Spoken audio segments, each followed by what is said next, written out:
ఇక తెలంగాణ సెక్రటేరియట్ లో ఓ నకిలీ ఉద్యోగి చలామణి కలకలం రేపింది. రెవెన్యూ శాఖలో ఉద్యోగిగా ఫేక్ ఐడి కార్డుతో ఖమ్మంకు చెందిన భాస్కర్ రావు చలామణి అవుతున్నారు. కీలక మంత్రుల పేర్లు చెప్పి పనులు, ఫైల్ క్లియర్ తో పాటు ఉద్యోగాలు ఇప్పిస్తామని పలువురు వద్ద పెద్ద మొత్తంలో డబ్బు తీసుకున్నట్లు ఆరోపణలు వెల్లువెత్తుతున్నాయి. దీంతో పాటు సదరు నకిలీ ఉద్యోగి కదలికలు అనుమానంగా ఉండడంతో సెక్రటేరియట్ సిఎస్ఓ దేవిదాస్ ఆదేశాల మేరకు ఇంటెలిజెన్స్ అధికారులు నిఘా పెట్టారు. పూర్తి ఆధారాలు సేకరించి చాకచక్యంగా పట్టుకున్నారు.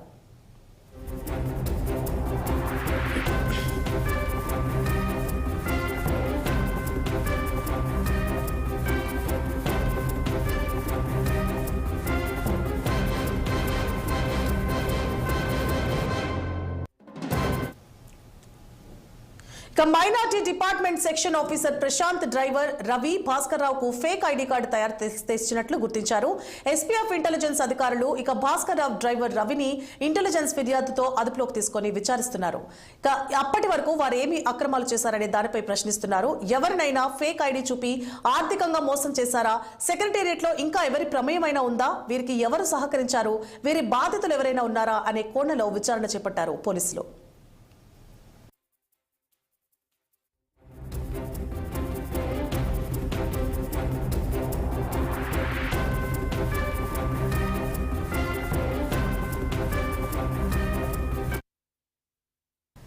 తెలంగాణ సీఎస్ శాంతికుమారి పదవీకాలం ఏప్రిల్లో ముగియనుంది.